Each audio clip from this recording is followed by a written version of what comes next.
Pengaruh radiasi cahaya matahari terhadap pertumbuhan kanopi hutan dalam kesetimbangan termodinamika dari kelompok 5 yang beranggotakan Nadia Alifiazet, Elok Rahmadani, Muhammad Arvin Arjuno, dan Alia Nabila. Berdasarkan data global dari University of Maryland, total kehilangan tutupan pohon naik 51% dari tahun sebelumnya.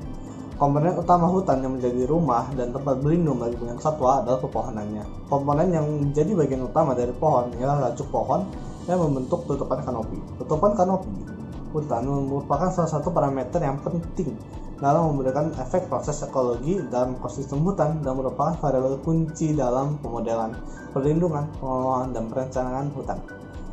Faktor penting lainnya ialah sebaran cahaya pada kanopi pohon yang mempengaruhi efisien penggunaan cahaya matahari oleh pohon itu sendiri.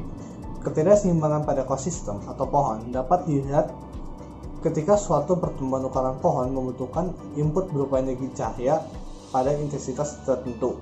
Tapi hasilnya, pohon tidak membutuhkan intensitas cahaya tersebut dan dapat mencukupi pertumbuhannya. Oleh karena itu, hal ini bertujuan untuk menentukan pengaruh dari cahaya matahari terhadap keseimbangan pohon dalam pembentukan kanopinya. Penulisan ini dilakukan dengan studi pustaka. Kita menggunakan teori Jorgensen Spinozhev atau JST untuk menentukan variabel-variabel yang akan dimasukkan ke dalam perhitungan pertumbuhan kanopi hutan.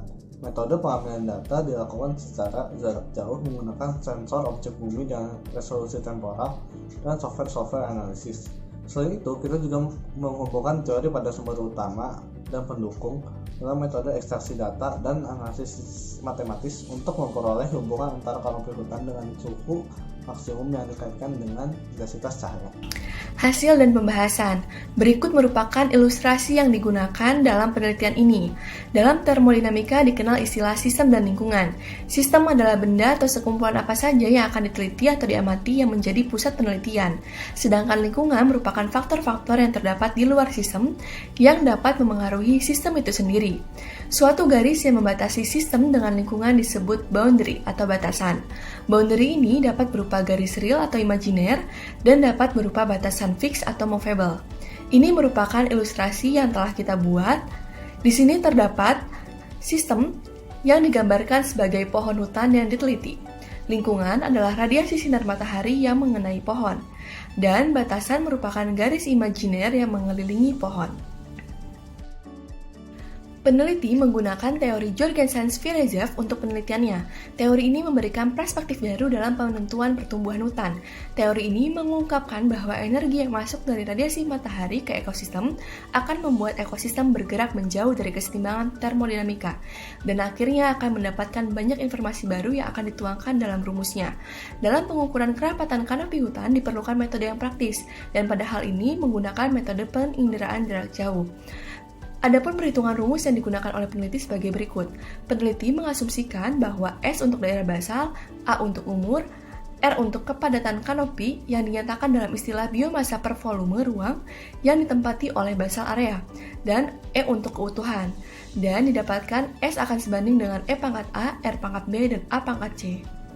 Selanjutnya, untuk menentukan persamaan di atas secara eksponen, maka perlu mengadopsi sistem unit SI. Dalam satuan SI, panjang akan diukur dalam meter, massa dalam kilogram, dan waktu dalam hitungan detik. Akan didapatkan satuan eksergi adalah 1 kg meter kuadrat per second kuadrat, atau dapat dilihat pada rumus berikut. E sama dengan M dikali L pangkat 2 dikali T pangkat min 2, dengan R sama dengan M dikali L pangkat min 3, di mana A sama dengan T. Disubstitusikan akan mendapatkan S sama dengan E pangkat A dikali R pangkat B dikali A pangkat C. Dalam hal ini, peneliti telah mengasumsikan nilai ABC sesuai dengan kondisi yang ia teliti, di mana A sama dengan 2/5, B sama dengan min 2/5, dan C sama dengan 4/5. Dan disubstitusikan kembali, dan akan didapatkan hasil S sama dengan E pangkat 2/5, R pangkat min 2/5, dan A pangkat 4/5. Jika E per R konstan, maka akan didapatkan S akan sebanding dengan A dipangkatkan 4/5. Menurut pipe teori biomasa B, suatu tegakan dikatakan sebanding dengan S, maka akan didapatkan bahwa B akan sebanding dengan A pangkat 4/5. Rasio E/R yang menunjukkan relasi antara keregangan kanopi dengan klaster daun menunjukkan kriteria similaritas. Jika mereka konstan, similaritas pola kanopi pada pohon yang berbeda umurnya dapat diasumsikan, dan nilai pertumbuhan ke depannya dapat ditentukan dari nilai yang dimiliki sekarang. Kondisi ini dapat menyiratkan adanya hubungan antara ketergantungan pada produktivitas PA dan rasio antara kenaikan biomasa dan produktivitas FA. PA dikali FA dikali A pangkat 4/5 akan konstan. Jika DB per DA senilai dengan 4/5 A pangkat min 1/5. Di sisi lain, DB per DA sama dengan P0 dikali PA dikali FA, di mana P0 merupakan produktivitas potensial dari spesies yang diberikan di lokasi yang telah ditetapkan. PA adalah faktor yang mencirikan ketergantungan pada produktivitas pada usia, dan FA adalah faktor yang mencirikan rasio antara produktivitas dan kenaikan biomasa. Oleh karena itu, 5/4 PA dikali FA dikali A pangkat 1/5 kali P0 sama dengan konstan. Nah, dari persamaan di atas didapat B1 sama dengan 5/4 PA dikali FA dikali A pangkat 1/5. Lalu didapatkan B sama dengan B1 dikali P0 dikali A pangkat 4/5, di mana 4/5 di sini digantikan dengan B2. Jadi B sama dengan B1 dikali P0 dikali A pangkat B2.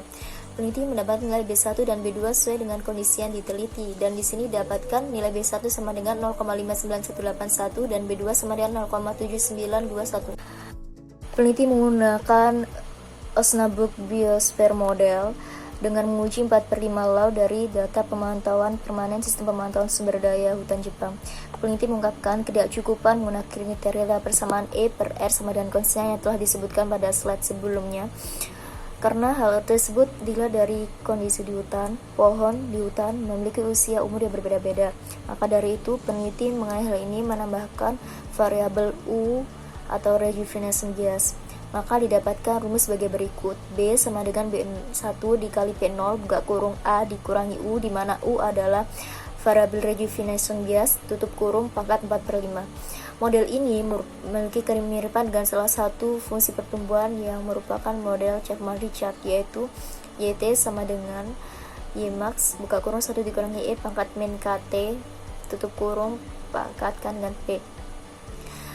Nah, dari rumus tersebut didapatkan kurva pertumbuhan hutan seperti di bawah ini, di mana ada dua parameter di sini, yakni volume dan usia pohon. Forest Canopy Density merupakan variabel yang paling berguna sebagai dasar perencanaan.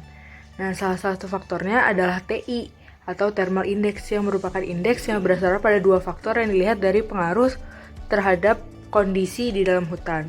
Faktor yang pertama adalah efek shielding kanopi hutan, dan yang kedua adalah evaporasi dari permukaan daun yang dapat mengurangi pemanasan. Nah, faktor untuk Forest Canopy Density selanjutnya adalah VD atau Vegetation Density, yang merupakan turunan dari AVI yang menguji karakteristik klorofil vegetasi, dan BSI yang meningkatkan respon tanah terbuka. Nah, VD dibuat berdasarkan asumsi bahwa tutupan vegetasi kurang dari 50%. Kemudian ada faktor yang disebut dengan SSI atau Scaled Shadow Index, yang merupakan integrasi antara nilai bayangan tajuk atau Shadow Index dan nilai suhu atau Thermal Index pada masing-masing piksel. Nah, faktor ini digunakan untuk menutupi kelemahan berbagai indeks vegetasi, yang biasanya kelemahan itu merupakan respon yang relatif sama terhadap tipe penutupan vegetasi seperti hutan atau semak atau belukar yang rapat. Itu kadang tidak bisa dibedakan. Nah, kemudian faktor yang paling penting dalam pertumbuhan kanopi itu adalah cahaya. Nah, pertumbuhan kanopi ini dapat diamati menggunakan instrumen yang tidak memiliki AOV atau Angle of View, atau AOV-nya 180 derajat.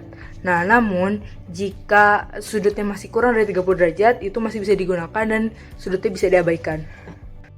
Dari perhitungan menggunakan teori Jorgensen's Sphere atau JST, dengan metode pengambilan data Forest Canopy Density, kita dapat menyimpulkan bahwa radiasi sinar matahari yang masuk pada kanopi tumbuhan berpengaruh pada kesetimbangan termodinamika pohon.